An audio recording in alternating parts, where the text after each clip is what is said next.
আজ থেকে প্রায় 24-25 বছর আগের ঘটনা। একবার পটিয়া মাদ্রাসার প্রতিষ্ঠাতা হযরত মাওলানা মুফতি আজিজুল হক রহমতুল্লাহি আলাইহির সুযোগ্য স্ত্রী তার বাপের বাড়িতে বেড়াতে যান। সেখানে যাওয়ার 2-3 দিন পর থেকেই প্রবল বর্ষণ শুরু হয়। এই যে শুরু আর শেষ হওয়ার নামগন্ধ নেই, একটানা চলছে তো চলছেই। এভাবে কয়েকদিন অবিরাম ভারী বর্ষণের ফলে বন্যা নেমে আসে। প্রতি ঘন্টায় ঘন্টায় বাড়তে থাকে বন্যার পানি। এক পর্যায়ে বন্যার পানি বাড়ি ঘরে ঢুকে পড়ে, ফলে কাঁচা ঘরগুলো ভেঙে পড়তে শুরু করে। পানিতে ভেসে যায় হাজার হাজার একর ফসলের জমি। সহায় সম্পত্তি আর যান বাঁচানোর তাগিদে মানুষের মাঝে শুরু হয় চিৎকার, হাহাকার আর আর্তনাদের চিৎকার। এ সময় অসহায় পানিবন্দী মানুষকে উদ্ধার করার জন্য বিভিন্ন এলাকা থেকে লোকজন শত শত নৌকা নিয়ে আসে এবং নারী, পুরুষ, শিশু সহ মূল্যবান জিনিসপত্র সরিয়ে নিরাপদ স্থানে নিয়ে যেতে থাকে।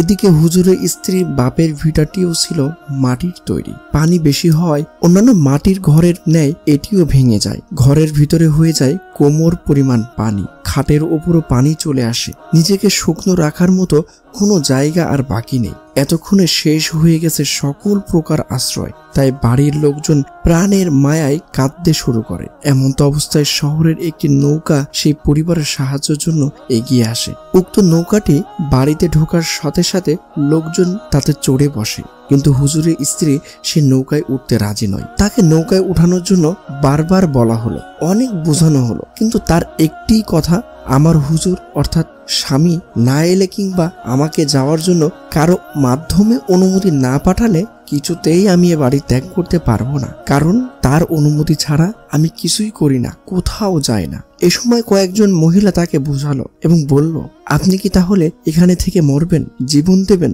জবাবে তিনি বললেন, হ্যাঁ, প্রয়োজনে আমি মরতে রাজি আছি, প্রস্তুত আছি জীবন দিতে, তবু হুজুরের অনুমতি ব্যতীত আমি কোথাও যাব না। আমি যেমন তার অনুমতি নিয়ে বাপের বাড়ি এসেছি, তেমনই তার অনুমতি নিয়েই যেখানে যাওয়ার যাব। তবে আমার একান্ত বিশ্বাস যে মোহতারাম হুজুর আমাকে নেওয়ার জন্য পটিয়া থেকে চলে আসবেন, অথবা অল্প সময়ের মধ্যে কোনো নৌকা পাঠাবেন, অথবা কারোর মাধ্যমে আমার জন্য কোনো নিদর্শন প্রেরণ করবেন। যদি তিনি না এসে আমার জন্য কোনো নিদর্শন পাঠান, তাহলে আমি সেই নিদর্শন মোতাবেকই কাজ করব। আমার জন্য আপনাদের বসে থাকার কোনো প্রয়োজন নেই। মেহেরবানি করে আপনারা চলে যান। আল্লাহ পাক অতি শীঘ্রই আমার জন্য কোনো উত্তম ফয়সালা করবেন। হুজুরের স্ত্রীর এই শক্ত মনোভাব থেকে পরিবারের লোকজন অবশেষে অপরাগ হয়ে তাকে রেখেই চলে যেতে বাধ্য হলেন। আর হুজুরের স্ত্রী একা একা আল্লাহর জিকিরে মশগুল হয়ে স্বামী কিংবা তার নির্দেশের অপেক্ষায় রইলেন। এদিকে বন্যার পানি বেড়েই চলেছে, সে সাথে উপর থেকে পড়ছে টুপটুপ বৃষ্টি। খানিক পর এই প্রতিপ্রাণা মহিষী নারীর জন্য আল্লাহর সাহায্য নেমে এলো। আসলে যে নারী স্বামীর জন্য এরূপ নিবেদিত, স্বামীর ভক্তি শ্রদ্ধা যার অন্তরে এত শক্তভাবে প্রণীত, যে নারী স্বামীর নির্দেশ ছাড়া আজ পর্যন্ত নিজ বাড়ির বাহিরে যাননি, সে নারীকে মহান আল্লাহ পাক কি সাহায্য না করে পারেন কি সেই নারীর আবেদন পূরণ না করে থাকতে?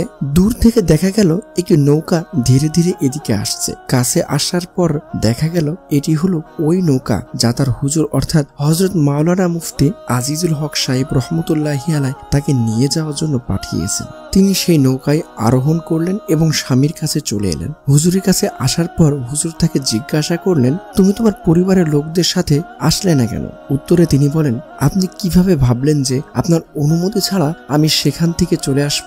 হ্যাঁ, আমি জানতাম তুমি মরে গেলেও আমার অনুমতি ছাড়া সেখান থেকে কোথাও যাবে না, তাই আমি তাড়াতাড়ি করে তোমার জন্য নৌকা পাঠিয়ে দিয়েছি। প্রিয় পাঠক, একটু লক্ষ্য করে দেখুন এই মহিলা কতটা সতী সাধ্বী ও প্রতিপ্রাণা নারী ছিলেন। তিনি জীবনে এমন ঝুঁকিপূর্ণ অবস্থাতেও স্বামীর হুকুমকে উপেক্ষা করে জীবন বাঁচাতে চাননি, বরং স্বামীর হুকুম না পেলে জীবনটাও বিলিয়ে দেওয়ার জন্য রাজি হয়ে পড়েছিলেন।